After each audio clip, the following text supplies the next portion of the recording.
Hi guys, welcome back to my channel. My name is Shelby and I'm so happy that you clicked on this video. In today's video, I'm going to be doing something that is so requested, probably like the most ever. I'm going to be answering your questions about semester at sea. I asked on my community YouTube page profile what questions you guys had, and also I just accumulated the different comments and the different DMs I get, and I put them all into like this list. I have 10 questions with me right here and I'm going to answer them. If your question wasn't answered and you are still curious about something, you can comment down below and I'd be happy to answer it, and I'm also planning on making a part 2, of course. Don't forget to like, comment, and subscribe, and let's get into these questions. The first question I get asked a lot is how do I get more info and like how can I apply to semester at sea? So it is for gap year students and college students. So if you're freshly out of high school and you're doing a gap year, you can do it. Or if you are in college, you can do it as well. So the easiest way to get more information is going on the semesteratsea.org or .com or .net, whatever it is, that website. And it has so much information on there of how you can apply and everything like that. But you can also go to your school guidance counselor and ask them about it, or your study abroad office, and they should have even more information and more information pertaining to your school and transferring back credits and all of that. The next question is, what am I studying and what is my major? So semester at sea, you can be any major, which is so cool and awesome. I have met so many different people and so many different majors. I am a human nutrition major, so I had to save all of my electives to go on SAS, and I knew I wanted to do SAS since my freshman year. This really wasn't like a problem for me because I saved my electives and I never took it. And electives are like general education requirements that you need to take to fulfill your degree. So that's things like art and theater and music, and I saved all of those and now I'm taking them on the ship. The next question is there any scholarships, and if so, how do you apply to get them? There is so many scholarships. People think that studying abroad is so expensive and it's not doable and that you'll never be able to do it because you can't financially afford it, but that is so far from the truth. Your home university should have scholarships. I know mine personally had like over $5,000 in scholarships, and Semester at Sea gives out so many scholarships as well. Like they have merit-based, they have essay-based, they had like need-based. Also have things on the ship called ship jobs, where it takes off $4,000 from your tuition and you just work for 2 hours every day. And my friends that do it, they like it. It's really simple work. Usually it's just like filing paperwork. I really like this question, the next one. I don't remember who asked it, but if you did, this was a really good question. It was, is Semester at Sea diverse? And I think that we can always be like improving and being more open and encouraging all different types of people to come on SAS. Really good community because there's a lot of different clubs. Like we have the Indian Student Association. They also have different Hispanic orgs and Latino clubs. So people are coming from all over. I wish that there was more international students though, so I could meet them and like get to know them and their cultures and all of that. It's really American based, and whenever we go out into the countries, people know that we're American.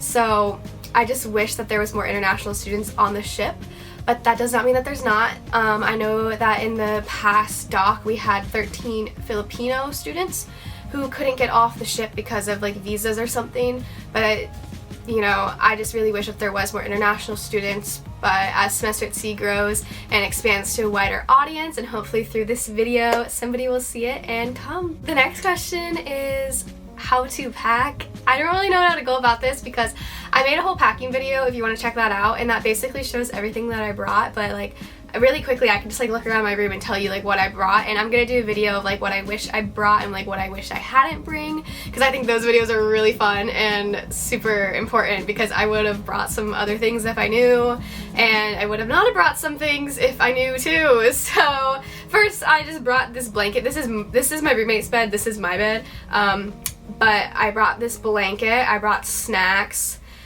What else did I bring? I brought like I didn't bring a backpack, but I have like a little like travel backpack that I use as my school bag. So honestly, I don't really think you need a school bag. Just bring like a little backpack that fits your laptop and you'll be perfect. And then my closet is over here. You can't see it, but I brought like that over-the-door shoe rack organizer, and that was really helpful. And then like my toiletries. But besides that, my room is pretty empty. My roommate, she brought, like, I'm looking at it right now because I'm not gonna show her your stuff because she's like pictures of her family and stuff, but she brought like a jewelry dish, she brought like a portable charger nightstand thing, she brought a lot of photos too of her family, and like one's in a photo frame, and I thought that was really sweet because I only have 3 because I forgot, because when I was packing I forgot to print out photos of like my family, my pets, and all that, and I'm really sad. I wish I did that. The next question is there Wi-Fi on the ship? And the good answer is no.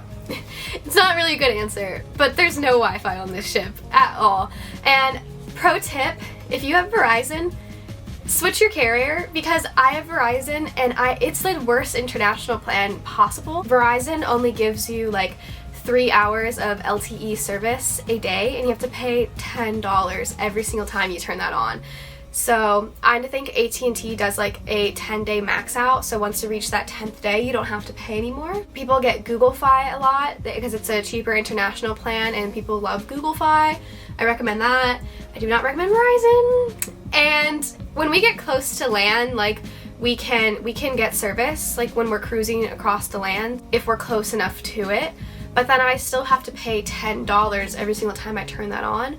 So when I'm at sea, I do not have Wi-Fi. I keep it off because it's not worth it, like paying $10 for shitty Wi-Fi that barely works. Then we do get 7 minutes a day of free Wi-Fi, and there is something new on Semester at Sea called Sea Chat, and that is, it's kind of like GroupMe if you've ever been on GroupMe, but you can message anybody on the ship. So people don't do post-it notes anymore, and I know everyone's like, oh my god, post-it notes are like the sass thing. Well, people don't do post-it notes anymore. We do things called sea chatting, and it's really fun because it's like texting, but you can only text like people on the boat, and it works really well, like sea chat. And you can like messages and reply, and you can DM like your professors or DM your friends and make group chats. The next question is how to avoid seasickness, and let me tell you, the first day when we were pulling out of Italy, I swear to God, that captain was going so fast. He was like, pew, he was trying to get to Greece or something because we were going so fast and every single person was sick. I have not been that sick since. I've actually haven't been sick at all since then, but everybody was dying. I was throwing up. It was disgusting. I don't know why he was going so fast. I think we were also just getting like used to it, and I don't know why, so like maybe somebody can help me in the comments down below, but like now I don't get as seasick as I did before, and I want to say it's because I get used to it. But then we go into land for like 5 days, like country. Like yesterday was our first day back from being at land for 4 days, and I feel like I would be sick again because I feel like that's enough time to like not be adapted to it yet, but now I'm fine. My tips for seasickness are these patches. I'm actually wearing one now. I'll come closer so you guys can see it. Oh, you can't really see it. Well, it's right here. It's behind my ear. Yeah, there you go. It's behind my ear. And these things are miracles. My only problem is that I wish I bought more. I only brought 8, I think, of them, and I think it's gonna last me till the end of the voyage. You can wear these for 3 days at a time, and Dramamine is also really good too if you don't want to wear the patches. It's a little bit of a lesser dose. I think this thing gives you like so much, but it really works really well. Dramamine does make you tired though. I noticed for me it doesn't make me as tired as some other people I've seen on the ship, but it's also cheaper. Yeah, I was really concerned about coming on Semester at Sea because I went on a cruise ship before and I got sick, and then I didn't know if I was gonna be able to handle this, but I've been handling it really well, and I think you just have to get past like that first week and then it's all good. The next question is, somebody asked how long is Semester at Sea? Semester at Sea is 4 months. It's 1 semester. The next question is the classes in person or online? And they are in person because I do not know how we would do online. We don't have connection here to stream anything or connect to like Zoom. So everything is in person, but we all wear a mask, and the classes are like no bigger than 15 kids per class. They make the dining halls and like the Union and Lido Terrace, those all turn into classrooms during the day. So that's kind of like where we have classes. And the last question I'm going to answer for you guys is, what am I most excited for? I was just so excited for meeting new people, making new memories and experiences. I've been at my school for 3 years now. I'm a junior, so I kind of like already had my friends there, and I love them, of course, but I was just so excited to like meet new people because sometimes college can be like really cliquey and people don't want to like get out of their comfort zone. And I was also really excited about not being connected because I'm always on my phone, which is so bad, but it's also like my job too. And I was just so excited to finally be in an environment like where no one else is on their phones, and oh my god, it is the coolest thing ever. And I keep thinking about how sad I'm gonna be when I go back and everybody's like on their phones and like not really enjoying and living in the moment, because I feel like here like we're really living and enjoying everything in the moment. So that's just like what I was most excited for. The next country I'm most excited for is France. I mean, like, come on. Me and my friend, we're gonna go to Paris and we're gonna stay there the whole time. We plan to go to Disneyland Paris and then of course go see the Eiffel Tower, and then we're gonna have a boat picnic by the Eiffel Tower, and then we're gonna go to like just like the Louvre and different things like that. So I'm so excited for Paris. That happens in the end of March. And that is actually it for the first part of me answering your guys' questions about semester at sea.